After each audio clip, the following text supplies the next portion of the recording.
नमस्कार दर्शकों, पिछले सप्ताह की खास बड़ी खबरों और मुद्दों पर आपकी अपनी सोच और रवैये के साथ मैं खास कार्यक्रम में आप सबका बहुत बहुत स्वागत करता हूं। हमारे भारत के संविधान में हर व्यक्ति को अभिव्यक्ति की स्वतंत्रता है। हमारे देश में, समाज में, परिवार में अगर कुछ गलत हो रहा है तो उस मुद्दे या खबर पर अपने विचारों को व्यक्त करने में आम और खास व्यक्ति का कोई बंधन नहीं है। तो चलिए आपको रूबरू करवाता हूँ देश दुनिया की सनसनी खबरों से। रिश्ते बिगाड़ने पर तुला पड़ोसी, पहली बार भारतीय सीमा पर सेना तैनात करेगा नेपाल। नेपाल और भारत के बीच चल रहे सीमा विवाद में नेपाल की तरफ से एक और विवादास्पद फैसला किया गया है। नेपाल सरकार ने नेपाल प्रवेश करने के लिए खुली सीमाओं को बंद करने और सरकार द्वारा निर्धारित सीमा क्षेत्र से ही नेपाल में एंट्री देने का फैसला किया है। भारत के साथ तनाव को देखते हुए नेपाल ने अपने सीमावर्ती क्षेत्रों में सेना की तैनाती को भी मंजूरी दी है। ऐसा पहली बार हो रहा है। नेपाल और भारत के बीच करीब 1700 किलोमीटर की खुली सीमाएं हैं। अभी तक नेपाल आने वाले भारतीय नागरिकों को बिना रोक टोक अपनी सुविधा के मुताबिक इन खुली सीमाओं से एंट्री मिलती थी।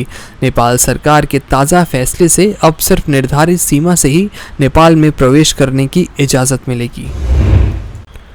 यूपी में कल से चलेंगी बसें, खुलेंगे दफ्तर बाजार। दिल्ली से नोएडा गाजियाबाद आने का फैसला डीएम लेंगे। उत्तर प्रदेश सरकार ने अनलॉक 1 की एडवाइजरी जारी कर दी है। इस एडवाइजरी के तहत अब उत्तर प्रदेश में 30 जून तक लॉकडाउन को बढ़ा दिया गया है। वहीं अनलॉक 1 के पहले फेज में 8 जून से सभी पूजा और धार्मिक स्थल, रेस्टोरेंट्स, होटल और मॉल को खोलने की इजाज़त दी गई है। उत्तर प्रदेश में अब बाजार सुबह 9 बजे से रात 9 बजे तक खुलेंगे। इसके साथ ही सैलून और ब्यूटी पार्लर भी खोले जा सकेंगे। वहीं धार्मिक स्थल, रेस्टोरेंट्स, होटल और मॉल को खोलने की इजाज़त दी गई है। हालांकि खोलने के तौर तरीकों पर विस्तृत मानक और तौर तरीके के लिए अलग से एडवाइजरी जारी होगी। यूपी की गाइडलाइन, अब 3 शिफ्ट में 100% खुलेंगे सरकारी दफ्तर। कोरोना वायरस से निपटने के लिए देश में एक बार फिर से लॉकडाउन लागू कर दिया गया है। लॉकडाउन 5.0 की गाइडलाइन सरकार ने जारी कर दी हैं। कंटेनमेंट जोन के बाहर सरकार की ओर से चरणबद्ध तरीके से छूट दी गई है। कंटेनमेंट जोन के बाहर पूरी तरह से छूट रहेगी। ये गाइडलाइंस 1 जून से 30 जून तक के लिए जारी रहेंगी। इसी के साथ यूपी में सभी सरकारी कार्यालयों के लिए अब आदेश यह है कि 100% हाजिरी के साथ दफ्तर खुलेंगे। उन्नाव कन्नौज में आंधी तूफान का तांडव, 16 लोगों की मौत। उत्तर प्रदेश के उन्नाव और कन्नौज जिले में चक्रवाती तूफान, आंधी और आकाशीय बिजली लोगों पर मौत बनकर बरसी है। दोनों जिलों में कम से कम 16 लोगों की मौत हुई है। जहां उन्नाव में 10 लोगों की जान आंधी तूफान की वजह से गई है, वहीं कन्नौज में 6 लोगों की जान चली गई है। उन्नाव में आंधी तूफान ने भीषण त्रासदी मचाई है। जिले में 10 लोगों की मौत हो गई। पुलिस ने शवों को कब्जे में लेकर पंचनामे के लिए भेज दिया है। उन्नाव के बीघापुर, हंसरंगगंज, पुरवा और बांगरमऊ क्षेत्र में सबसे ज़्यादा तबाही मची है। यूपी के कई ज़िलों में तबाही मचाने पहुंचा पाकिस्तानी टिड्डी दल, अलर्ट जारी। पहले से लॉकडाउन का शिकार किसान अब पाकिस्तानी टिड्डियों की आफत से बहुत डरा और घबराया हुआ है। उत्तर प्रदेश के सोनभद्र और झांसी में टिड्डियों के हमले के बाद प्रदेश के 1 दर्जन जिलों में पाकिस्तानी टिड्डी दल के हमले से निपटने को लेकर मुख्यमंत्री योगी आदित्यनाथ ने विशेष सतर्कता बरतने के निर्देश दिए हैं। इसके बाद इन सभी जिलों में अलर्ट जारी कर बचाव की तैयारियां पूरी कर ली गई हैं। सोनभद्र जिले में बुधवार को पाकिस्तानी टिड्डियों ने हमला कर फसलों को भारी नुकसान पहुंचाया था। इससे पहले झांसी में टिड्डियों ने तीसरी बार हमला बोलकर फसलों और फलों को नष्ट कर दिया था। हाईकोर्ट ने शराब टैक्स में बढ़ोतरी पर रोक लगाने से किया इनकार। दिल्ली में शराब के दामों में बढ़ोतरी को लेकर दाखिल याचिका पर हाईकोर्ट ने दिल्ली सरकार से 19 जून तक विस्तृत स्टेटस रिपोर्ट सौंपने को कहा है। दिल्ली हाईकोर्ट ने शराब के महंगे दाम को लेकर स्टे लगाने की मांग को खारिज कर दिया है। शराब के बड़े दामों पर हाईकोर्ट की ओर से रोक नहीं लगाई जाएगी। दरअसल दिल्ली में महंगी शराब को लेकर हाईकोर्ट में याचिका दायर हुई है। इससे पहले शुक्रवार को हुई सुनवाई में दिल्ली सरकार ने शराब के दामों में 70% बढ़ोतरी पर कोर्ट में अपना पक्ष रखा था। सरकार ने कहा था कि लॉकडाउन के दौरान राज्य का राजस्व बेहद कम हो गया था। शराब से हो रही कमाई उस नुकसान की भरपाई कर रही है। दरअसल दिल्ली हाई कोर्ट ने महंगी शराब को लेकर राज्य सरकार से जवाब दायर करने को कहा है। लॉकडाउन से नहीं खत्म होगा कोरोना, मौत के आंकड़े बढ़े तो होगी चिंता, सीएम केजरीवाल। दिल्ली में कोरोना संकट गहराता जा रहा है। दिल्ली के मुख्यमंत्री अरविंद केजरीवाल ने कहा कि लॉकडाउन से कोरोना खत्म नहीं हो सकता है, कोरोना का इलाज ज़रूरी है। उन्होंने शनिवार को एक प्रेस कॉन्फ्रेंस में दिल्ली में कोविड-19 अस्पतालों में बिस्तरों की उपलब्धता के बारे में भी जानकारी दी। सीएम केजरीवाल ने कहा, सब कुछ बंद करने से कोरोना खत्म नहीं होगा, कोरोना का इलाज करना ज़रूरी है। अगर मौत का आंकड़ा बढ़ने लगा तो मुझे चिंता होगी, और लेकिन मरीज़ ठीक हों और घर चले जाएं तो चिंता की बात नहीं है। अगर कोरोना के 10,000 मरीज़ हो जाएं लेकिन हमारे पास 8,000 बेड ही हों तब मुझे चिंता होगी। दिल्ली में 24 घंटे में सामने आए 412 कोरोना के केस, अब तक 288 की मौत। देश की राजधानी दिल्ली में पिछले 24 घंटे में 412 कोरोना वायरस के मामले रिपोर्ट हुए हैं। बीते कुछ दिनों में दिल्ली में तेज़ी से मामले बढ़े हैं और इसी के साथ कुल केस का आंकड़ा 14,465 पहुंच गया है। स्वास्थ्य मंत्रालय द्वारा जारी आंकड़ों के मुताबिक दिल्ली में पिछले 24 घंटे में 12 मौतें रिपोर्ट हुई हैं, जिसके साथ ही कुल मौतों का आंकड़ा भी 288 पहुँच गया है। ताज़ा अपडेट के मुताबिक अब दिल्ली में कोरोना वायरस के कुल 7,223 एक्टिव केस हैं, जबकि बड़ी संख्या में लोग ठीक हो चुके हैं। पीएम मोदी का जनता के नाम पत्र, कहा 1 साल के लिए गए फैसले बड़े सपनों की उड़ान। कोरोना संकट और लॉकडाउन के बीच प्रधानमंत्री नरेंद्र मोदी के दूसरे कार्यकाल का पहला साल आज शनिवार को पूरा हो रहा है। इस अवसर पर प्रधानमंत्री मोदी ने देश की जनता के नाम पत्र लिखा है, जिसमें उन्होंने पिछले 1 साल की सरकार की उपलब्धियों का जिक्र किया। साथ ही यह भी कहा कि 1 साल के लिए गए फैसले बड़े सपनों की उड़ान हैं। प्रधानमंत्री मोदी ने पत्र में लिखा कि आज से 1 साल पहले भारतीय लोकतंत्र के इतिहास में एक नया स्वर्णिम अध्याय जुड़ा।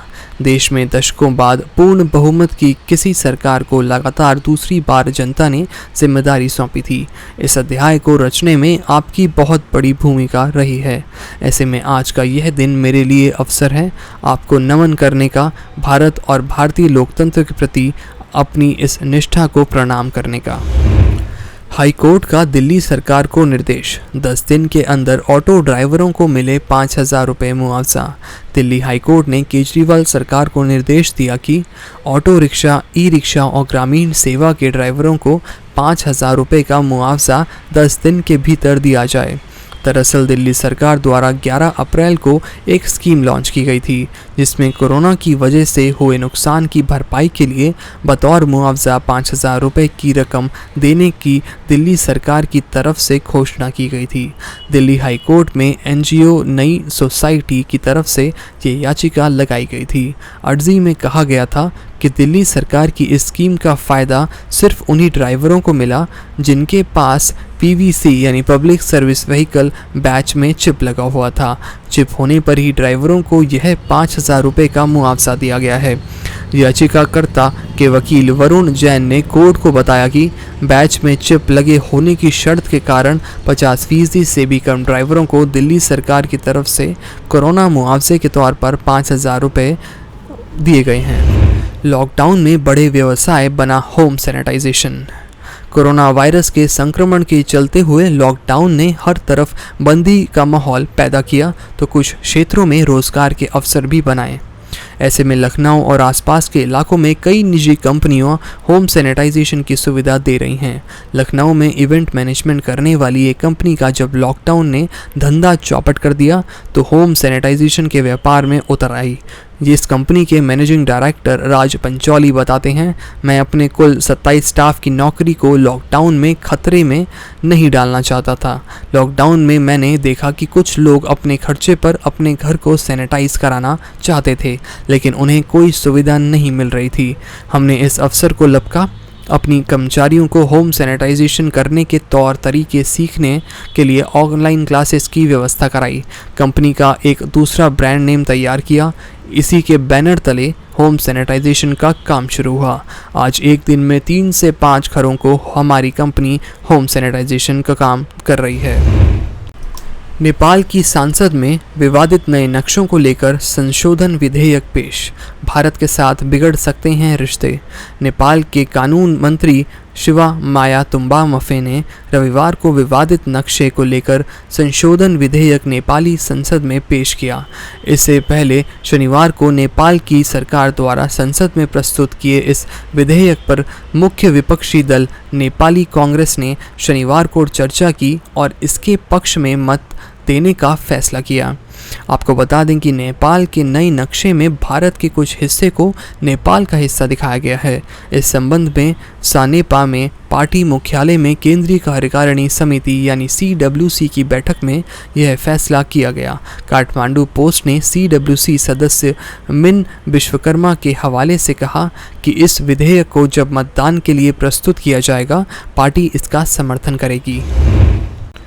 भारत में एक दिन में सबसे ज़्यादा 8,380 मामले सामने आए। मृतकों की संख्या 5,164 हुई। कोरोना वायरस से निपटने के लिए लगाए गए लॉकडाउन 4.0 को रविवार को आखिरी दिन था। बढ़ते कोरोना संक्रमण के बीच देश को फिर से पटरी पर लाने के लिए केंद्र सरकार ने 68 दिनों की बंदी के बाद चरणबद्ध तरीके से लॉकडाउन खोलने का ऐलान कर दिया है, लेकिन कोरोना संक्रमण के मामले लगातार बढ़ते जा रहे हैं। कोरोना वायरस के कारण देश में पिछले 24 घंटे में 193 लोगों की मौत हो गई। इसी के साथ इस घातक बीमारी से मरने वाले लोगों की संख्या बढ़कर 5,164 हो गई है। एक दिन में संक्रमण के अब तक के सर्वाधिक 8,380 नए मामले सामने आए हैं, जिसके बाद संक्रमित मरीजों की संख्या बढ़कर 1,82,143 हो गई है। केंद्रीय स्वास्थ्य मंत्रालय ने यह जानकारी दी है। पीएम बोले, देश अब खुल गया है, हमें और ज़्यादा सतर्क रहने की ज़रूरत है। देश में लागू लॉकडाउन के बीच प्रधानमंत्री नरेंद्र मोदी ने रेडियो कार्यक्रम मन की बात के जरिए तीसरी बार देशवासियों को संबोधित किया। उन्होंने कहा कि सबके सामूहिक प्रयासों से कोरोना के खिलाफ लड़ाई बहुत मजबूती से लड़ी जा रही है। उन्होंने कहा कि देश अब खुल रहा है, ऐसे में हमें और अधिक सतर्क रहने की ज़रूरत है। प्रधानमंत्री ने संकट की इस घड़ी के दौरान इनोवेशन को ज़रूरी बताया। उन्होंने चक्रवाती तूफान अम्फान से लेकर देश में टिड्डी संकट को लेकर अपने विचार व्यक्त किए। एयर इंडिया का फैसला, चालक दल के लिए उड़ान से पहले कोरोना का नेगेटिव टेस्ट रिपोर्ट अनिवार्य। एयर इंडिया ने कोरोना वायरस के संक्रमण को बढ़ाने से रोकने के लिए अपने पायलट और चालक दल के सदस्यों के लिए एक फैसला किया है। इसके तहत किसी भी उड़ान से पहले पायलट और चालक दल उड़ान का हिस्सा तभी हो सकते हैं जब उनकी कोरोना रिपोर्ट नेगेटिव आएगी। एयर इंडिया ने अपने एक आधिकारिक बयान में जानकारी साझा की है। शनिवार को दिल्ली से मास्को के लिए एयर इंडिया की एक उड़ान ने एक पायलट के कोरोना वायरस से संक्रमित होने के बारे में हवाई अड्डा कर्मचारी को पता चलने के बाद विमान को बीच रास्ते से ही लौटने को कह दिया गया था। विमान में कई यात्री सवार नहीं थे। इस घटना के बाद यह बयान आया है कि गौरतलब है कि पायलट की कोविड-19 जांच रिपोर्ट पॉजिटिव आई थी, लेकिन उस चालक दल की उड़ान पूर्व मेडिकल रिपोर्ट की जांच करने वाली एक टीम द्वारा चूक हो जाने पर उसे ड्यूटी पर भेज दिया गया। नासा का ऐतिहासिक मानव मिशन लॉन्च, पहली बार निजी अंतरिक्ष यान से लॉन्चिंग, 2 एस्ट्रोनॉट्स सवार। कोरोना संकट के बीच अमेरिका ने हौसले की उड़ान भरी है। नासा ने पहली बार प्राइवेट कंपनी स्पेसएक्स के अंतरिक्ष यान से 2 लोगों को इंटरनेशनल स्पेस स्टेशन भेजा है। अमेरिकी राष्ट्रपति डोनाल्ड ट्रंप भी इसके गवाह बने। फ्लोरिडा ने केनेडी स्पेस सेंटर के छत पर खड़े होकर ट्रंप इस ऐतिहासिक पल के गवाह बने। ट्रंप के साथ वे बेटी इवांका और दामाद जेयड भी थे। स्पेसएक्स के जिस अंतरिक्ष यान में नासा के 2 अंतरिक्ष यात्रियों को भेजा गया है उसका नाम द क्रू ड्रैगन है। द क्रू ड्रैगन में यात्री के रूप में नासा के एस्ट्रोनॉट बॉब बेनिगन और ड्रग हर्ली सवार हैं, जो 19 घंटे के सफ़र के बाद अंतर्राष्ट्रीय स्पेस स्टेशन पहुंचेंगे। ट्रंप ने टाली G7 देशों की बैठक, भारत समेत इन देशों को शामिल करने की वकालत की। आर्थिक रूप से मजबूत 7 देशों के समूह G7 को लेकर अमेरिकी राष्ट्रपति डोनाल्ड ट्रंप ने 2 बड़ी बातें की हैं।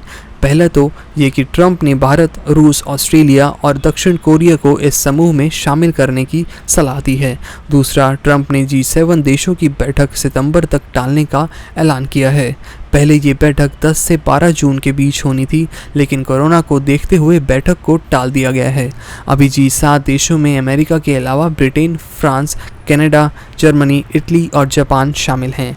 अमेरिकी राष्ट्रपति डोनाल्ड ट्रंप ने कहा कि मैं G7 समिति को संगठित कर रहा हूं, क्योंकि मुझे ये नहीं लगता कि दुनिया में जो चल रहा है उसकी ये सही नुमाइंदगी करता है। यह देशों का बहुत ही पुराना समूह हो गया है। इसमें भारत, रूस, दक्षिण कोरिया और ऑस्ट्रेलिया को भी होना चाहिए। ट्रंप ने चीन के छात्रों और शोधकर्ताओं के प्रवेश पर लगाया प्रतिबंध।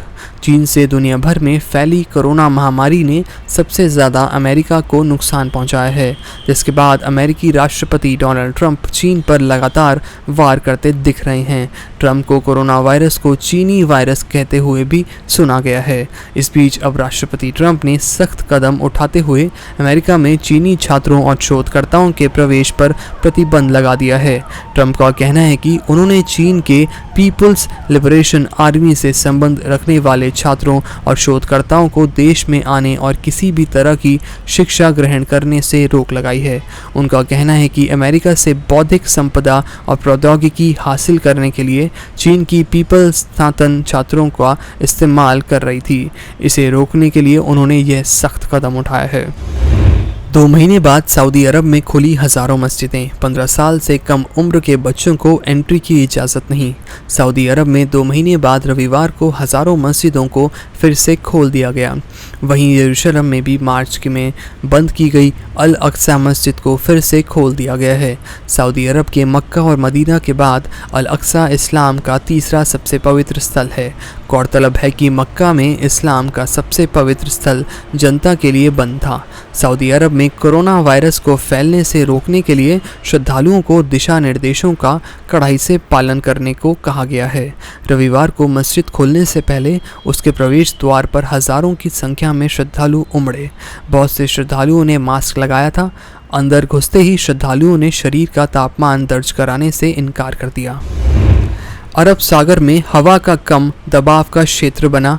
3 जून तक महाराष्ट्र, गुजरात में दस्तक दे सकता है चक्रवाती तूफान। मौसम विभाग ने रविवार को कहा कि अरब सागर में हवा का कम दबाव का क्षेत्र बन गया है, जो चक्रवाती तूफान का रूप ले सकता है और यह 3 जून तक महाराष्ट्र और गुजरात में दस्तक दे सकता है। क्षेत्रीय मौसम विभाग केंद्र ने एक ट्वीट में कहा, साउथ ईस्ट और ईस्ट सेंट्रल अरब सागर और लक्षद्वीप के ऊपर एक निम्न वायु दाब क्षेत्र बन गया है। मौसम विभाग ने कहा कि निम्न वायु दाब क्षेत्र आगे चलकर चक्रवाती तूफान का रूप ले सकता है, जिसके नॉर्थ की ओर बढ़ने और 3 जून तक उत्तर महाराष्ट्र और गुजरात तट पहुंचने की संभावना है। विभाग ने कहा, अगले 24 घंटों में इसके ईस्ट सेंट्रल और इसके लगे साउथ ईस्ट अरब सागर के ऊपर निम्न वायु दाब और अधिक प्रबल होने की संभावना है। कर्मचारियों को देने के लिए दिल्ली सरकार के खजाने में पैसा खत्म, केंद्र से मांगी आर्थिक मदद। कोरोना वायरस की रोकथाम के चलते जारी लॉकडाउन से राज्य सरकारों की वित्तीय हालत बिगड़ने लगी है। इसी संकट के बीच दिल्ली सरकार के पास अपने कर्मचारियों को देने के लिए भी पैसा नहीं है। दिल्ली के उप मुख्यमंत्री मनीष सिसोदिया ने कहा कि दिल्ली सरकार के सामने सबसे बड़ा संकट है कि अपने कर्मचारियों की सैलरी कैसे दी जाए। डिप्टी सीएम मनीष सिसोदिया ने कहा, दिल्ली सरकार को केवल सैलरी देने और ऑफिस के खर्चे को उठाने के लिए 3,500 करोड़ रुपए हर महीने ज़रूरत है, जबकि पिछले 2 महीनों में करों से 500 करोड़ रुपए इकट्ठा हुए हैं। बाकी और स्रोतों से मिलाकर दिल्ली सरकार के पास कुल 1735 करोड़ रुपए आए हैं। उन्होंने बताया कि लॉकडाउन की वजह से दिल्ली सरकार का टैक्स कलेक्शन करीब 85% नीचे चला गया है। महाराष्ट्र सरकार ने जारी की गाइडलाइन, दिया गया नारा मिशन बिगिन अगेन। महाराष्ट्र सरकार ने लॉकडाउन 4 खत्म होने के बाद महाराष्ट्र के लिए नई गाइडलाइन जारी की हैं। राज्य सरकार ने राज्य के लिए एक नया नारा दिया है, मिशन बिगिन अगेन। महाराष्ट्र में 1 जून 2020 से 30 जून की रात 12 बजे तक लॉकडाउन बढ़ाया गया है। 1 जून से 30 जून 2020 तक लॉकडाउन का कड़ाई से पालन किया जाएगा। नाइट कर्फ्यू रात 9 बजे सुबह 5 बजे तक जारी रहेगा। वहीं बहुत ज़रूरी सेवाओं को छूट रहेगी। 65 साल से अधिक उम्र के लोगों, 10 साल से कम उम्र के बच्चों, गर्भवती महिलाओं को घर पर रहने की हिदायत दी गई है। कंटेनमेंट जोन को निर्धारित करने की जिम्मेदारी म्यूनिसिपल कमिश्नर, जिला अधिकारी की होगी।